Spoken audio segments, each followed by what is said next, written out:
back to digital investigations and so on. We already mentioned these different types of evidence and what should be the attributes of the evidence, or any kind of data required and for digital investigation. And they are like, you remember in security we have the golden standard, 3IR, which is authentication, authorization, and accounting, the 3 I's. Yeah, we have another standard here. But this one is, if you take a look, somehow not complete, or maybe one of the important features that should be, we should be concerned with the digital investigation is somehow overseen or implicit. I would say it's implicit. First is, of course, that you acquire the evidence, you seize the evidence, get and you isolate it in some way, some appropriate way. Then, of course, you have to authenticate if it comes from where you think it comes. You have to also authenticate the authentication in a way. It's on a two levels. First, you authenticate the evidence, and also if you are a digital investigator, digital forensic investigator, you have to also authenticate your sort of handling, stewardship, as I said, and shepherding this evidence.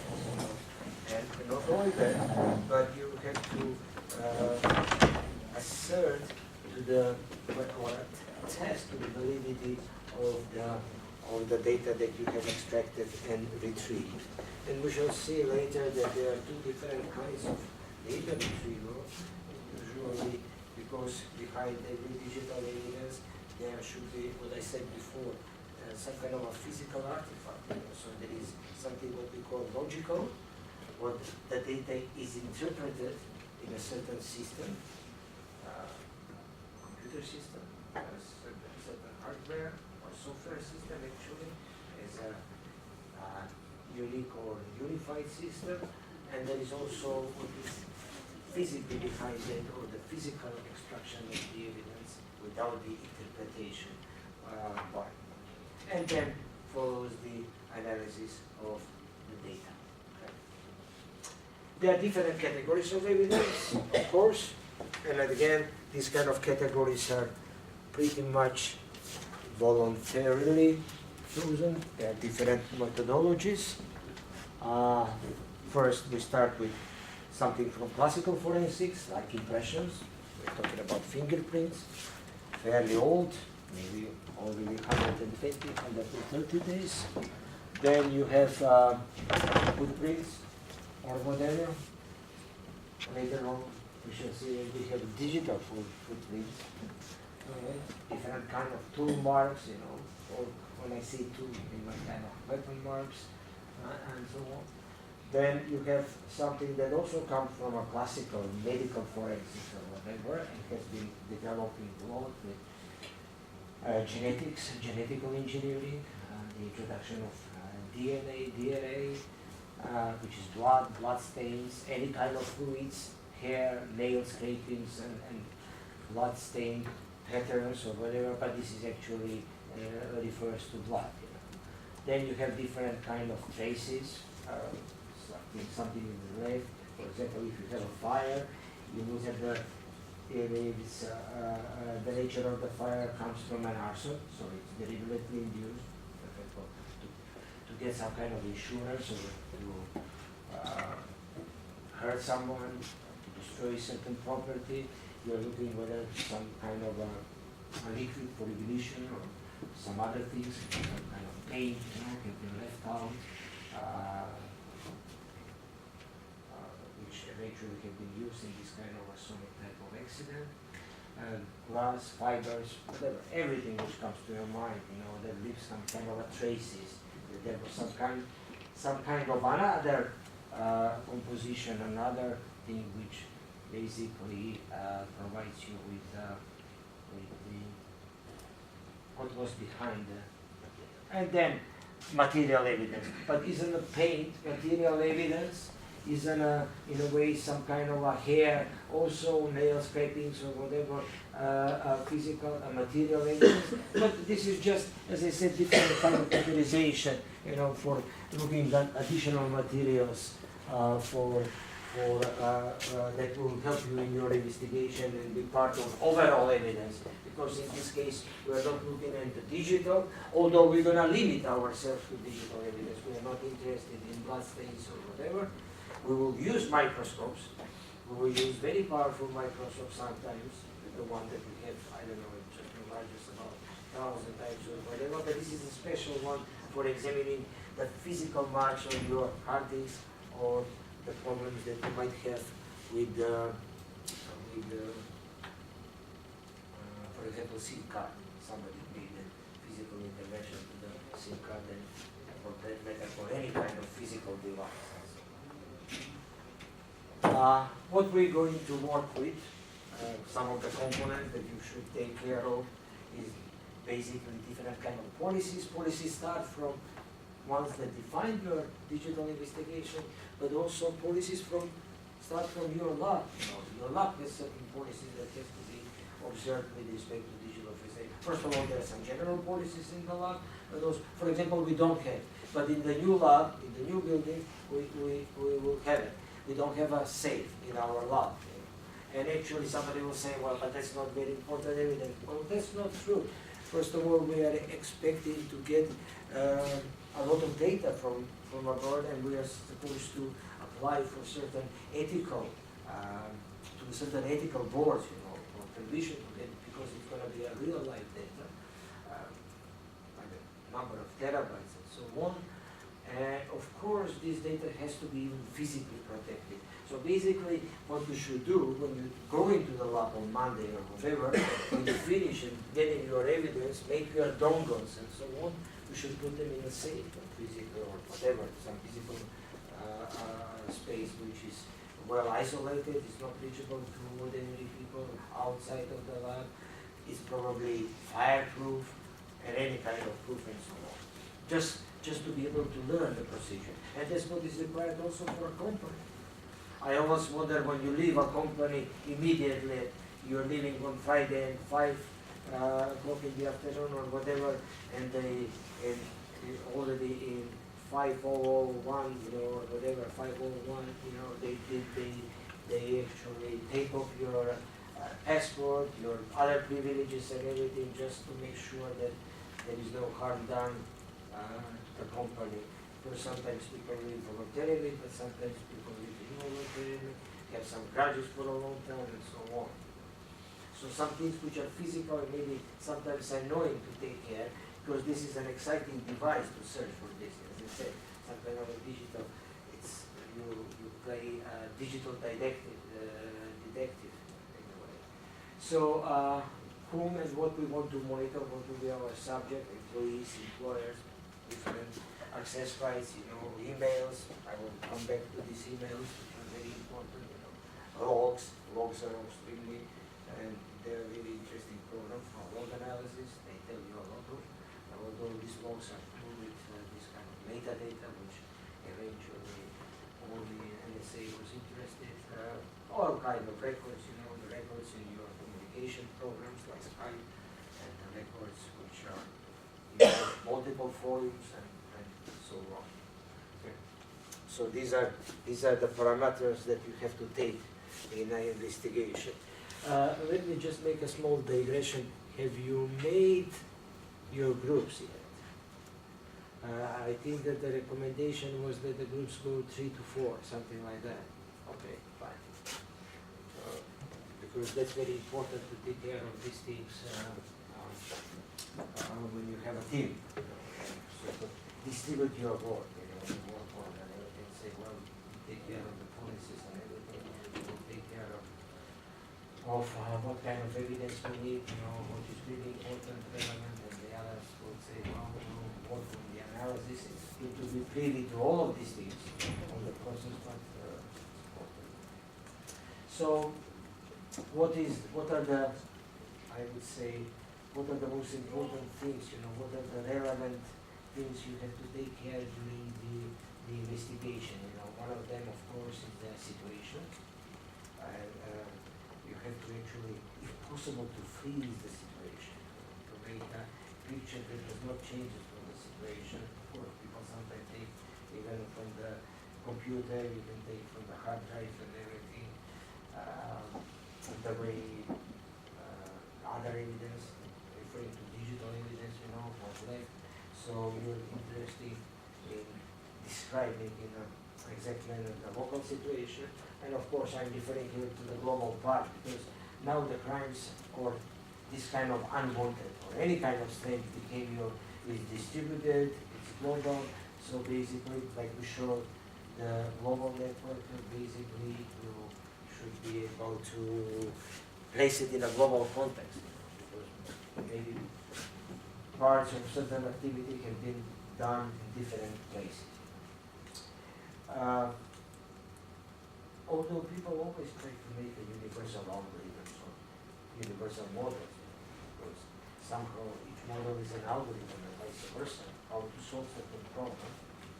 And we crave to have one device, whether it's logical or physical, doesn't really matter, where we can plug things as an input and get the output for every case. It's not.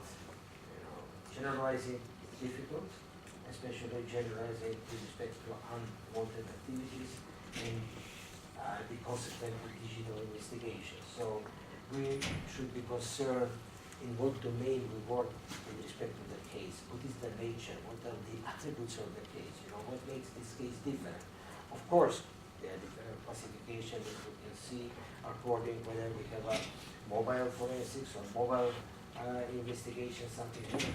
But not only the devices involved, digital devices and the digital data, but also the nature of the crime, the nature of these unwanted activities also influences the overall nature of the case or the overall description and classification of the case. And then within these classes like mobile forensics, digital forensics, cyber forensics, forensics that refers to pedophilia, forensics that refers in different domains to, I don't know, fraud of various kinds, to embezzlement, intellectual property rights, then it also has its own specifics.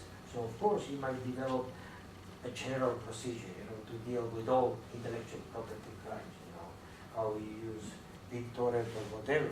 But they are also specific to a certain case, what kind of files you can download it, maybe part of it is subject to digital rights management, some part of it is not, and so on. You mentioned before different types of evidence. Then when I refer here to the operating system, of course, I'm trying to limit myself to just computer forensics, but actually it applies also the network operating system or whatever, any kind of working environment, and including here with the working environment also all the utilities that you have used with respect to this operating system, that extend the operating system in the domain of the user. If you go through the lecture, the place that I was referring to is hardware and software, you will see that you will find different files, different formats, different types of data stored. You might have text, video, or whatever, photos, and so on, but they will be subject to different formats. As I said, we're going to cover at least 3 different operating systems. Each of these operating systems does not necessarily use the same format to store data, regardless of the nature of the data and that kind of stuff. And that storage formats are very important, because if somebody has tried to destroy it, partially delete the data or whatever, even physically try to destroy it, something that existed, and you know that, well, this was a Unix type of file, or this was the NTFS file, or any kind of other file, that it gives you the coordinates, it gives you the reference point where you might be trying to look, especially with the help of metadata, to try to carve or to restore the original file, and at least restoring the original data. And of course, in addition to situation, the specifics maybe, the working environment and everything, it's also important where sort of the not only temporal components but also this kind of special components like the location of the evidence, what kind of device, maybe at what time and everything, especially for devices that are nomadic, that move, that are mobile and everything, because the devices can be mobile but also user can be mobile and both can be mobile. And it's very important to associate this evidence with timestamps, how they have changed, to select the proper time zone, to get the time when something has happened or the individual has been present at a certain location, and so on. Okay? So we say that from the very beginning of this process, acquiring, analysis and everything, and all of this, one of the most important, in addition to the local principle and the chemist model and many variations that I'm going to address in a couple of minutes, probably is the chain of custody. And that's the reason I mentioned the safe, the physical safe, and maintaining your evidence, because basically it helps you sort of prove that the stewardship of the data, or in this case the evidence, that you try to make probative, to be, don't forget the term, trial of fact. So actually whatever we do, it should be subject to the most intensive, thorough, elaborate and exhaustive scrutiny of examination. And that's the reason why having this chain of custody is very important. So basically, all to the whole process, up to the handling, even storing after the case, all the evidence, because you might store it, especially if it's a common law, you go for a precedence, and then you say, well, there was a case like that a couple of years ago, with this kind of a data, with this kind of formats and everything, it was retrieved in this way and analyzed in this way, for this specific, of course, case, and now we can maybe use it and find some kind of analogy with the case of a couple of years ago or whatever. So chain of custody basically never stopped. Even preservation of this data, the final preservation after the case is being closed. If it's a legal case, the judgment has been passed and so on. Of course, there are other things in the legal process. You might have a retrial, you might have a mistrial or whatever, and so on. So definitely in chain of custody you should include, and if you're studying a computer system, and the security or whatever, it's nice once you handle the incidents, you respond, you rectify your policies, you introduce new procedures to preserve the integrity of, for example, of your computer network or whatever. Then it's nice to have this kind of a case, especially since all of the certs in the world cooperate with each other. They inform each other most of the time about certain interesting cases, that can occur, especially if it's a first time, on a first time basis. So we are interested in who extracted the evidence, who was behind the identification of evidence, and then the acquisition, and then the extraction of your evidence, making it subject or preparing it for analysis. And of course, it should be subject to proper and sound forensic procedures. Remember the word sound, so which means soundness. What is the soundness of a system? When we say a system is a sound,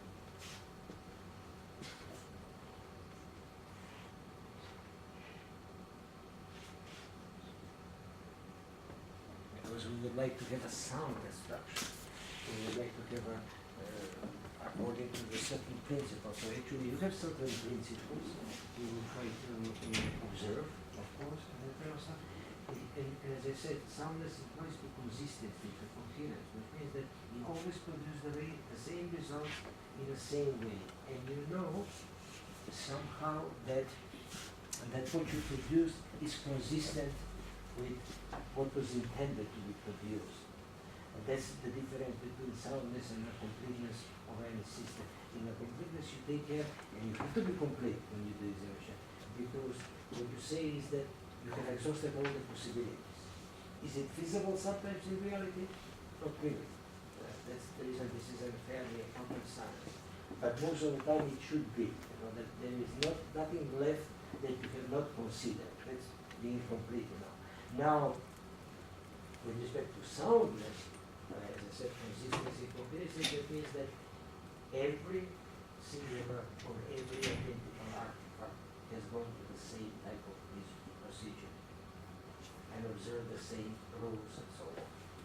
So this is our chain of custody, with remote identifying, packaging, storing this information, and transporting, of course. So who extracted the evidence and how? Who packed this evidence? And there are certain artifacts that you can use, you know, certain objects that you can use to be able to pack the evidence, the way it was stored.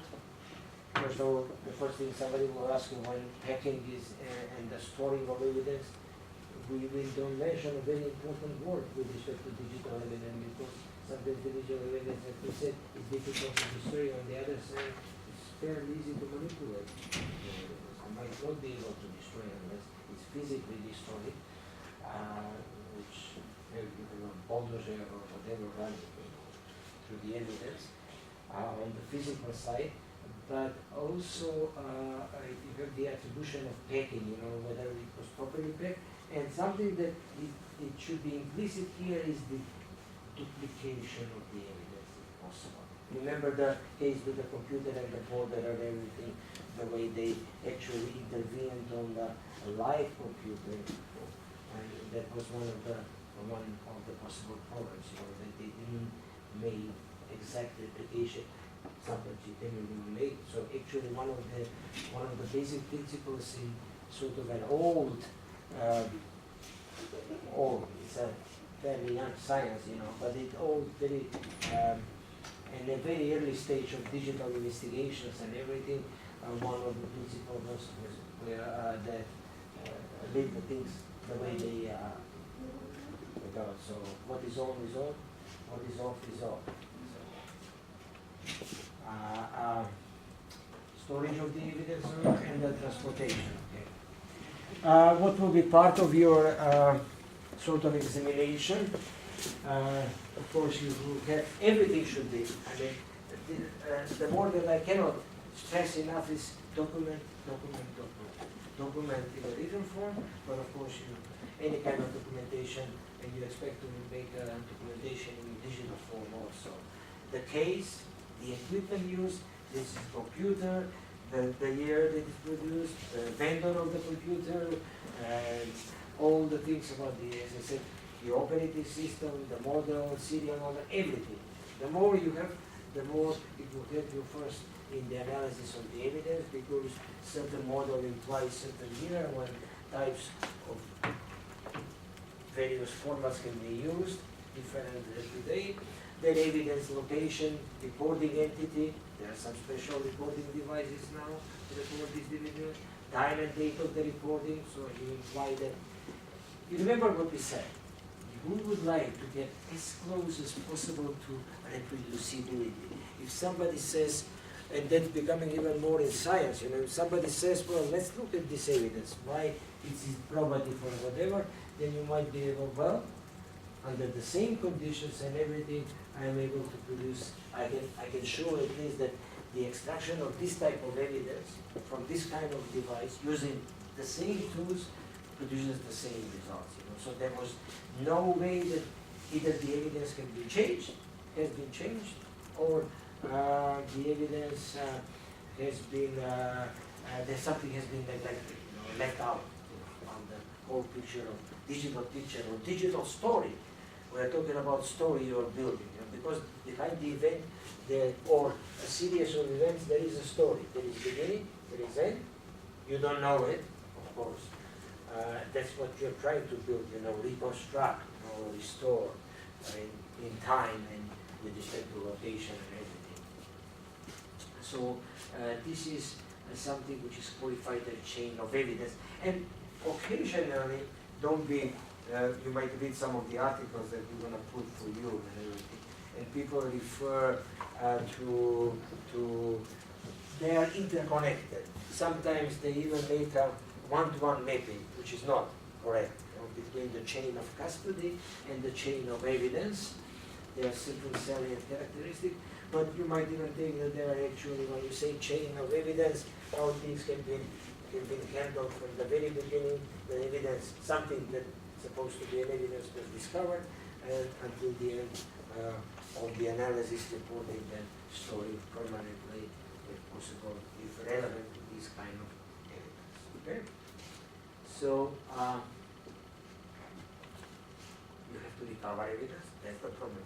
If you have you identified evidence that nobody has tampered on everything, or you are that's I wouldn't say an easy case, but that's much more easier. How you recover the evidence, and that's what we talk about the file carving and so on. So the extraction, that's the reason we said the nature of the case. So basically the nature of the case also refers to the nature of the kind of equipment being used, or as I said, software, hardware, and so on.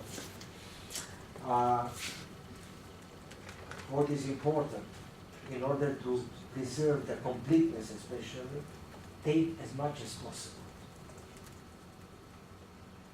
Going back means that you haven't been thorough. You have not encountered all the possible ramifications or all the possible evidence that might be relevant. It might also induce that some of this evidence have been changed through the time. So, and also, don't forget that some of the things are not reproducible, especially if you had dealt with a live system. A state A has changed to a state B or a state C. It doesn't contain the same raw data. There will be a trace. There will be some kind of a log or whatever. But that doesn't mean that the trace will necessarily, maybe the trace has been destroyed, or that necessarily will give you. Another thing is that you're going to have a lot of data. If you try to observe the rule of thumb, extract as much and collect as much as possible, without being, of course, if you can make a pre-selection and say, and that was your competence, experience comes, you do one lap, you do second lap, you should be able, with respect to your project, to be able to sort of see through the evidence and say, well, it's possible to find these kind of things here, but it's not possible to find it in other parts of the file or whatever. Nevertheless, you probably have to deal with compression, and of course, you should make use of algorithms for compression which avoid any kind of loss of data, otherwise you're in trouble. In order, as I said, in order to be able to say, well, I was the one that collected the evidence, I was the one that stored the evidence or replicated the evidence, duplicated the evidence and everything, and it's really, there hasn't been any changes, so you will be able, if you do a cycle redundancy checks and everything, when we started out with our lab only 3 years ago or something like that, working on a mobile forensics, we discovered that a tool from a well-known company basically used in a mobile forensics, so that usually refers to examining a mobile smartphone. You will find a lot of data. I know a lot of operations due to the capabilities of the device. We discovered that this well-known tool does not actually, for certain type of files, not the contacts in the mails, but a special type of, I think, database files, they were referring to something like that. It doesn't show that there has been any kind of tampering. So you can change your 0 to 1s, 1s to 0 and everything, and there will be no indication with respect to the tool that we have used.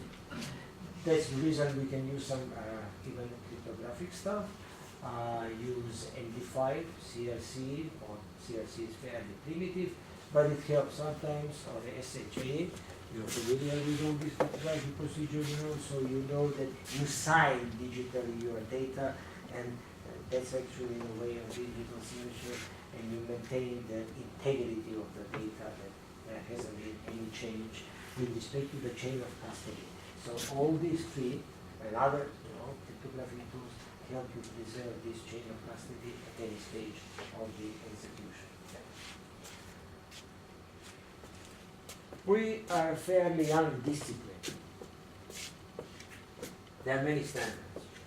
That's why there are some companies that try to devise their own standards and sort of talk about providing a definitive way to preserve this digital evidence. So one of the things to do is to replicate, make immediately a backup. One of the things, but which are, when somebody say we're making a backup, pay the problem, transform the data. So you have to be sure that you have a tool that makes backups, without altering any kind of digital data that you're trying to replicate and preserve into backup. Limit the access, document is clear, and then at every stage you have to validate and as previously indicated, validate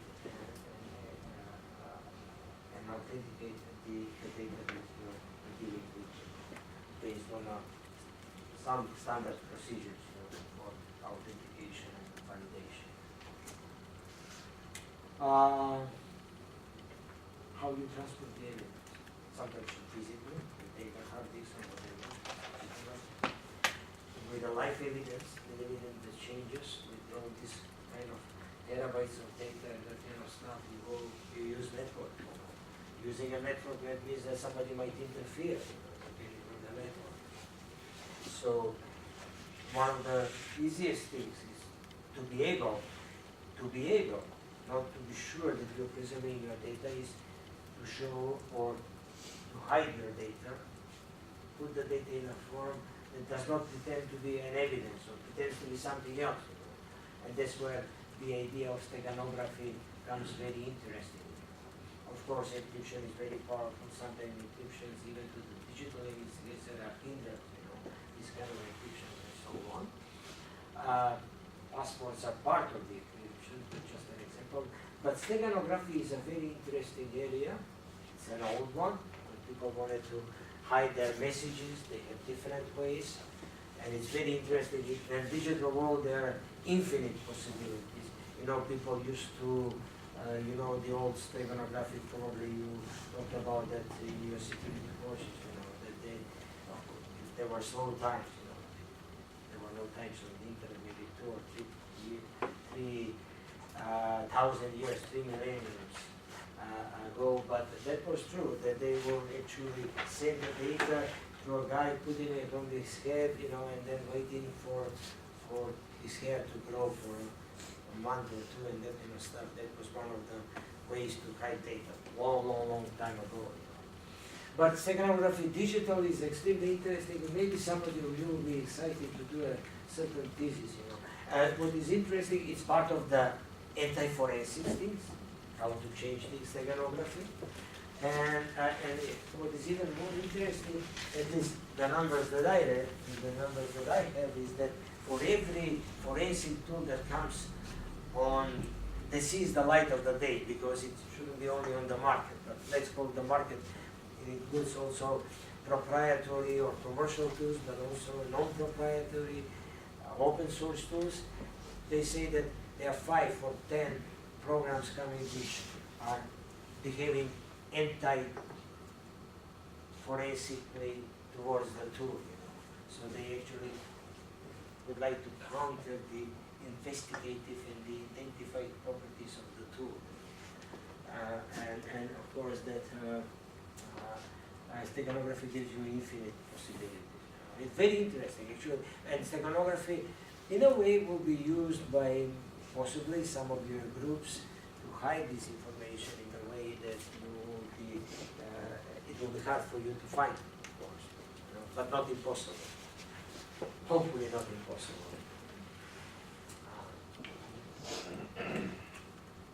And then you have to make quality assurance that indeed is identical to the initial content, and that there hasn't been any modification, any changes, any alteration of the original data. The third one that we mentioned, and we are slowly, you can see, introducing the different phases, different stages of the digital investigation process. Once you have assumed every step requires the right data, preserve it, so everything from up to this part, the analysis from the chain of custody is okay. Now you have to analyze this evidence. As I said, it's a fairly new science, and there are already some, at least, routine parts of this investigative procedures. But there is no definitive story. First of all, different systems are coming every day, different types of operating systems, so you have to be up to the state of art what is going on in communication and information technology. You have to be very thorough, I said, very complete. From shortcuts to recycled bins and registries, you have to look everywhere, especially because they provide you with a lot of information with this kind of metadata. They don't show, that something has been committed, but they tell you, give you a pointer to where the real data is, or what kind of real data we have. What is the form, what is the type of file, or whatever. Every data medium and data type, everything that might store data, so it has a data storing capabilities, of course, all encrypted and hydrophilized. Do physical analysis and do logical analysis. Usually, logical analysis is much easier. Why? Because you already have some kind of a logical structure, and logical structure is your frame of reference that you should be able to help you recover what was behind this evidence, what has been eventually deleted, why is it incomplete, and so on. Physical doesn't have the power of, as I said before, interpretation, or sort of tying up to the reality. You have to do it additionally, and everything in a more elemental, rudimentary way. And then for evidence, you use, for analyzing the evidence, there are a lot of tools, a lot of interesting tools. Go to the forensic forum, for example, look at the different possibilities provided by different tools. There, of course, it's fairly easy to categorize this kind of tool. Tools for forensic analysis, mobile forensics, and so on, for this kind of logical analysis. Sometimes you use even programs that already exist. I think that there was a master thesis, not that I think, but I know, a very good one that basically showed that even if not acquiring a very expensive commercial tool to be able to discover certain logical files, I'm talking about logical images, for example, your contacts on an iPhone, so I'm referring to iPhone forensics, using the iTunes and some other investigators, but using basically an iTunes will help you recover a lot of things that actually might be also recovered by some kind of a professional tool. There was not too much difference. Of course, in addition to iTunes, some other tools had to be employed, but basically sometimes they are provided by the operating system, because the idea was probably there was no some kind of a malicious intention, the idea by the creator or operating system to do certain things. That's why you have tools for doing normal things, replicating and communicating with your mobile device, and in your laptop or desktop computer. Okay. Do we have time? Yeah, a little bit, just to say a couple of words about the. Are you familiar with the Lockhart principle?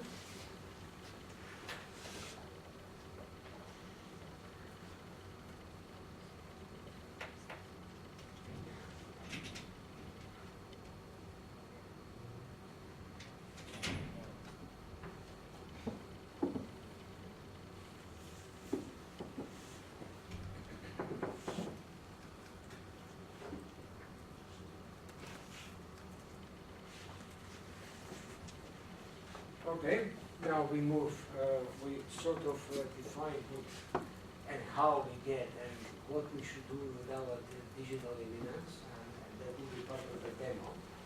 It is very good that we are sort of unifying the labs that we tried for the first time in ETSE, and I think it's going to be very helpful, spare you of the pleasure of spending the whole day and whole night in the lab. It's much faster. Because it's fascinating when you start looking at different files and what is the potential, what is hidden in there, what kind of information you can provide.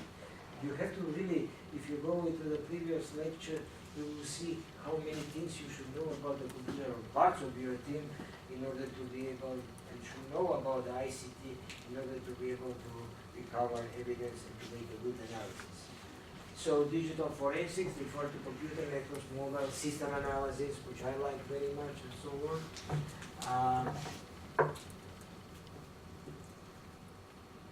We already talked about things that we are interested. Another data to looks, names to addresses, hash values, short collisions, which are not common. Because hashing, usually, some of the functions, because it's sometimes difficult to recover, some of the hashing, usually, not always, most of the hashing functions actually are not minimal perfect hashing functions, which means that there might be some collisions. In the hashing table, there might be two items having the same address and everything. That's very rare. A minimal perfect hashing function is one that you can use with a minimal time to rotate something. And not only that, but you know that the object that you actually discover and so on is a unique. So there should be collision. There shouldn't be a number between the two addresses that you have located and identified. They refer to a single address refer to the same objects or vice versa.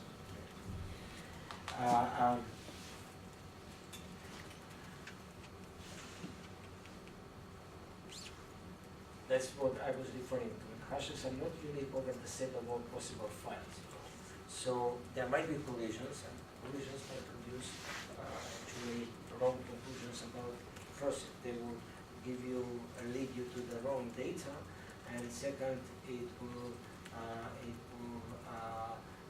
eventually produce be part of the erroneous or wrong analysis about certain things.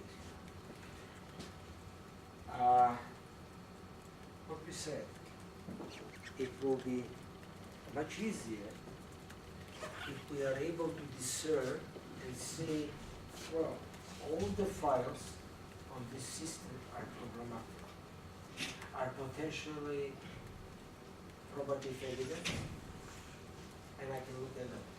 What is interesting is that while you might have, and you usually have, malicious files that talk about malware, about forgery, about pedophilia, about, human trafficking, about drugs, and that kind of stuff, there are also files which are ordinary files and that kind of stuff. And sometimes these files, or part of these files, is used to hide these type of files and everything. And so the problem becomes even more on a larger scale, more complex if the data is being distributed among many devices and so on. And it will be actually either a sort of a combination or a mixture or a blend of files that are, among these trusted files might be some system files. Shouldn't be a problem, because sometimes in order to increase the power of software tools, including the operating system, you make it extensible. Whatever you write, if you write certain procedures, they become a sort of a part of the operating system in order to increase the efficiency, in order to increase the performance of the system or whatever when they are processing some of your programs and some of your files. So one of the most important things in this myriad of files, myriad of formats and everything, how you can sort of reduce or streamline the process of the examination to make it easier. What is the goal? And I'm finishing with that. What is the goal? Persuasion based on factual evidence. That's what we said. Trier of the fact. Regardless, it doesn't really matter who is going to use this evidence and the analysis of the evidence. It must reflect a reality. It must reflect what has really happened. It must provide the whole story, the whole sequence of events, or it's a single event. The intention, or actually to whom this evidence is intended for, it's less relevant. That might be in this process of acquiring the evidence and in the process of analyzing the evidence. That might be later on when we interpret, when we try to say, well, but you should always tend to have probative evidence, regardless of the object or the subject. Then this evidence should be submitted. Okay? Enjoy the demo. Have a nice weekend, and I see you probably Monday after the week of the labs, most likely. Thank you.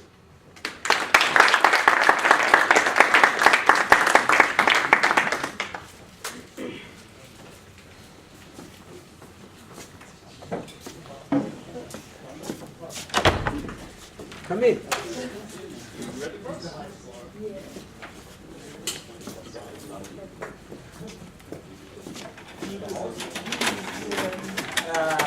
Do you run the projector on? Yes.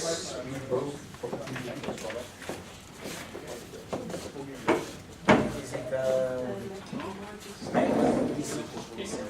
So we have 20 minutes break. 20? Yeah. Are you serving something? Questions and answers. Next time, think about snacks. So we eat at around 3 o'clock. Yeah, that's 15 minutes. Yeah, let's do 15 minutes. 15 or 10?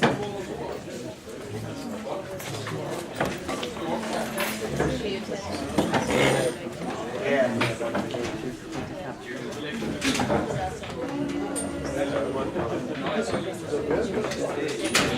Yes, yes, not completely.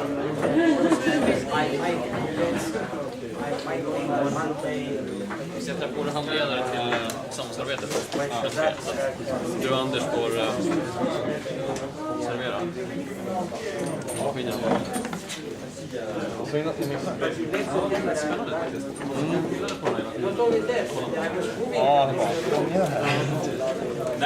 Next time we need a better camera.